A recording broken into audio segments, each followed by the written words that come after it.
this video right here is pivotal. It is absolutely life-changing. I'm telling you this right now. It is absolutely life-changing. So if you're a youngin', I call them young bulls. That's why I like to classify them. If you're wanting to expand your mental capacity, if you're wanting to further develop yourself to becoming a man, right? You don't do this. You don't become a man amongst other boys. Boys don't become men amongst other boys. Boys become men amongst other men. That's how that works. That is literally how that works. Now, I'm gonna take it a little step further. This might become a little personal, right? For those that grew up without a father figure, I'm just gonna be honest.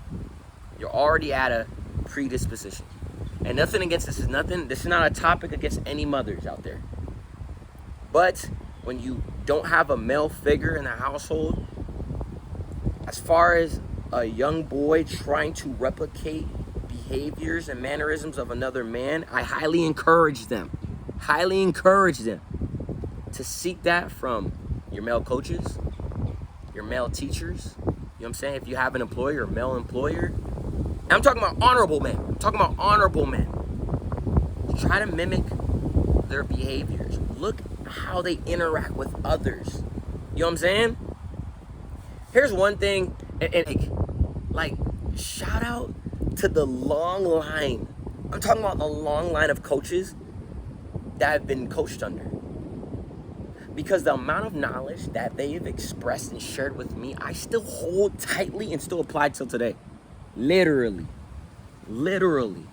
For me, I've always been a seeker. I've always been that way. I've always been a seeker. I've always wanted to unlock certain aspects of my mind, you know? And thankfully enough, these are men that are married men.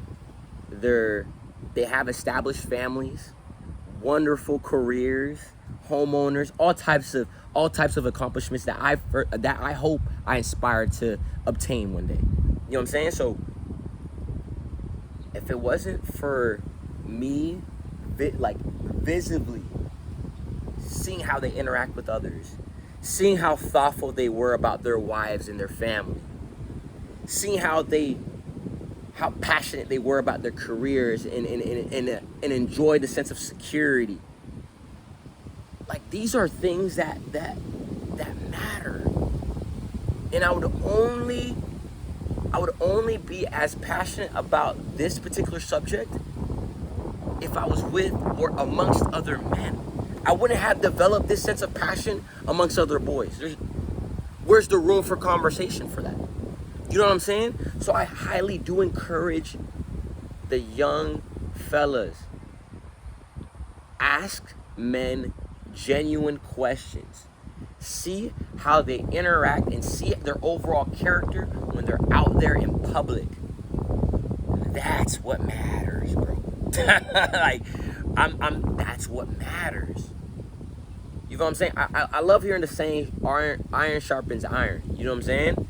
That's true. So like maybe they might not get as much knowledge from you because you're young, you know, but try to literally absorb any little thing from them. Listen, to this day, I still ask my coaches advice. I still ask my coaches advice all the freaking time. Because they've seen so much. Not saying that I haven't seen anything, but they've seen so much and variations of things that they might know something from a different perspective. I might see a square and they might see from a different perspective a cube. You know what I'm saying? They might see variations of the same subject. You know what I'm saying? So it's like, that matters. That matters, bruh. Be amongst other men. Ask them questions. See how they interact with others. Like, that's incredibly important, especially if you're inspiring to becoming a man, bro. A lot of y'all want to become something that you don't even have a first-hand interaction with. Y'all want to be these celebs. And it's like, I mean, nothing against them, but At the same time, too, a lot of them aren't authentic. They're not. That's just me keeping it. A lot of them aren't authentic. But that coach that you've been under since youth football, that's your first-hand encounter of, hey, this is someone that, you know, I look up to and I admire. What can I learn from him? You know what I mean? That genuine sense of compassion, that genuine sense of knowledge, they're going to give it to you. I promise you they will give it to you. You know what I'm saying? You just got to seek for it. So boys, like I said, I really encourage you to be amongst other men and see how they behave and interact. From then on, you strip all the little things that you see like, okay, this could be a part of me. And then you continue to allow yourself to be authentic and formulate who you want to be. That's how you shake it. You know what I'm saying? That's how you do it. Take all this knowledge, put it in a bottle, shake it up, and see what you come up with. Add a little bit of a spin, add a little bit of flavor to it. You know what I'm saying? It's your boy.